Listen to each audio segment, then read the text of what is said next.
नहीं आज तक। बोलिए। देखिए, ये सीना पीट पीट कर हमने ये किया, हमने वो किया, ये पहली बार हुआ, इसके पहले कभी हुआ नहीं था। इसके पहले तो आप थे ही नहीं 60 साल तक। इसके पहले दो राज्य की पुलिस एक दूसरे के ऊपर से बंदूकें तान कर खड़ी नहीं थी, जो इनके राजनीति इनके समय में देख लिया है। दो राज्य देखा नहीं हमने, मिजोरम में क्या हुआ, बॉर्डर पे क्या हुआ, वो देखा हमने। ये देश के पहले प्रधानमंत्री है जो एनएससीएन के साथ पैक्ट करते हैं, और ये कहा जाता है कि उनको अलग संविधान दिया गया है, अलग झंडा दिया गया है। लेकिन क्या पैक्ट हुआ है, ये अभी तक हिम्मत नहीं है। 5-6 साल हो गए, हिम्मत नहीं है प्रधानमंत्री जी की बताने की। और जोशीमठ में क्या हुआ इनका, और जोशीमठ के लोगों को क्यों बाहर निकलना पड़ा इको सेंसिटिव जोन में, जिस तरह से इन्होंने इंटरफेयर किया है, और उसके नतीजे वहां के लोगों जनता को जो भुगतने पड़ रहे हैं, ये कहाँ ऊपर ऊपर होके बता रहे। तो ये सच्चाई है।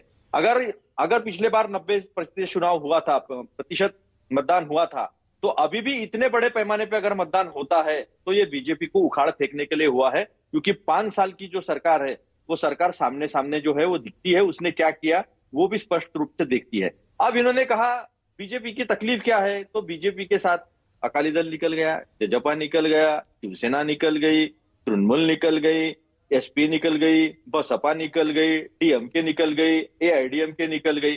तो इनको सबने छोड़ दिया है, क्योंकि ये धोखेबाज टाइप की पार्टी है। ये दो अमरवेल होता है ना, जो जिस पेड़ पे बढ़ता है उसी पेड़ को खा जाता है, उस तरह की इनकी नीति और नियत जो है वो सारे पार्टी ने अनुभव की है, और देश की जनता ने भी अनुभव की है। ये कहते हैं हम हिंदुत्व के लिए लड़ते हैं, तो मेरे सवाल तो इनसे ये है कि 80 करोड़ लोगों को जो 5 रुपए के 5 किलो अनाज पे लाके रखा है, वो तो हिंदू है। जो बड़े पैमाने पर बेरोजगारी है, वो तो 98% हिंदू है। जो जो जो जो तकलीफ है, महंगाई इतनी है, जो महिलाएं है, वो तो 98% तो हिंदू है। तो सारे हिंदुओं को हिंदुत्व के नाम पे जो धोखाधड़ी हुई है, वो सारे देश ने देखी है। इन्होंने चंदा इकट्ठा किया प्रभु रामचंद्र के राम मंदिर के नाम पर, वहां के मंदिर की जमीन जो है, वो जमीन इन्होंने बेची है। मैं ये कह रहा हूं, अगर त्रिपुरा का रिजल्ट के सामने है ना, मैं कह रहा हूं त्रिपुरा का रिजल्ट, मानक के शर्मा कह रहे हैं त्रिपुरा में हम जीतेंगे, सरकार बनाएंगे। सुनिए ना, पिछली बार इन्होंने लेफ्ट का गढ़ भेद दिया था नॉर्थ ईस्ट में। कोई नहीं उम्मीद कर रहा था बीजेपी नॉर्थ ईस्ट के किसी स्टेट में अपने दम पर सरकार बना लेगी। असम छोड़ दीजिए, मैं यहां की बात कर रहा हूं, त्रिपुरा की।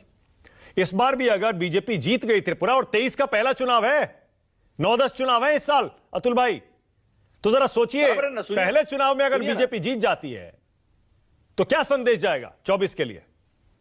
ऐसा है कि हार जाती है, ऐसा हम सोचेंगे ना कि इतने बड़े पैमाने पे अगर मतदान हुआ है, अगर 3 बजे तक 69% मतदान हुआ है, हाँ। तो 20-22% का तो इजाफा उसमें होगा ही। हाँ। और ये तो ट्रेंड चलता आ रहा है। ये तो सारे सेपोलॉजिस्ट कहते हैं कि जब मतदान बड़े पैमाने पर होता है, जब जनता बाहर आकर मतदान करती है, तो वो एंटी एस्टेब्लिशमेंट होता है।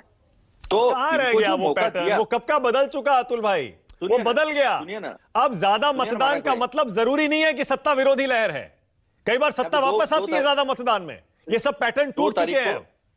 2 तारीख को पता चलेगा हाँ। कि पैटर्न टूटा है या पैटर्न रीएस्टैब्लिश हुआ है। लेकिन एक बात तो तय है कि जो जो इन्होंने आश्वासन लोगों को दिए थे, जो जो वादे इन्होंने दिए थे, बाद में जुमले हो गए और वो सारे झूठ साबित हो गए।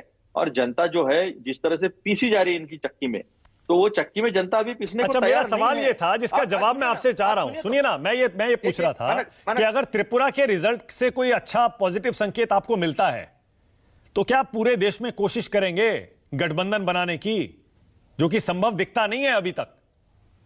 नहीं, ऐसा है मानक जी कि आप राज्यों के स्तर पर और देश के स्तर पर, विधानसभा और लोकसभा, ये दोनों को अलग तरीके से देखना पड़ेगा। आज जनता के सामने जो सवाल खड़े, आज जो संविधान खतरे में है, लोकतंत्र खतरे में है, तानाशाह बैठ के तानाशाही तरीके से जो सरकार चला रहे हैं, वो जनता के सामने है, जिसका नतीजा बेतहाशा बेरोजगारी, बेतहाशा महंगाई और बहुत सारा झूठ जो परोसा जा रहा है। मुझे लगा आप कॉन्फिडेंस के साथ इस जवाब देंगे इस सवाल का। मुझे लगा मैंने आपको बहुत आसान सवाल दिया है, आप तो गोल गोल कर गए। सीधा सीधा आपको कहना चाहिए था कि त्रिपुरा में जो भी रिजल्ट हो हम बनाएंगे गठबंधन और हराएंगे बीजेपी को। अरे भाई मानक जी, बन रहा है इसलिए तो डर रहे हैं ना। अच्छा। अभी देखिए महाराष्ट्र में क्या हुआ। महाराष्ट्र में विधान परिषद की 5 सीटों के चुनाव हुआ, 4 में पूरी तरह हार गए। नागपुर में हारे, मुख्यालय में, और बार बार हारे। नागपुर में पिछले 1 साल से कंटिन्यू हारे, जिला पंचायत हारे, पंचायत समितियां हारे, जो ग्रेजुएट कॉन्स्टिट्यूंसी है विधान नहीं, आप परिषद की, वो महाराष्ट्र हारे। गिनवा रहे हैं, मुझे अभी मालूम है, टीचर मुझे मालूम था आप महाराष्ट्र अरे, गिनवाएंगे, क्योंकि आप मानक- महाराष्ट्र तो मानक वहीं से भाई- आते हैं आप। मानक भाई, वो तो सुनिए, आपका गढ़ है। सुनिए, नहीं सुनिए, मेरा दूसरा सवाल है, अगर राष्ट्रीय स्तर पर सुनिए ना, 40 साल से जो सीट जीत रहे हैं वो भी हार रहे हैं। अरे सुनिए, तो ये मैं एक- कह रहा हूं अगर राष्ट्रीय स्तर पर कोई संकेत मिल रहा होता ना विपक्षी एकजुटता का, तो आपकी भारत जोड़ो यात्रा के समापन समारोह में ही कुछ पार्टियां आ जाती। जिन जिन हाँ, स्टेट से बराबर है, निकली मुझे लगा ही वहां आप- कुछ मुझे नेता लगा नहीं ही आए, बात कर को। गिने चुने आए। नहीं, ऐसा अरे है, समापन समारोह ऐसा में है। बाकायदा आपके अध्यक्ष ने चिट्ठी लिखी थी, उसके बावजूद कोई नहीं आया।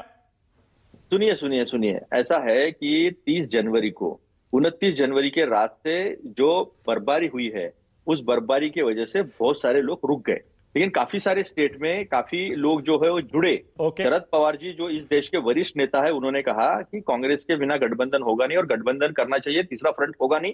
यही बात नीतीश कुमार जी ने भी की।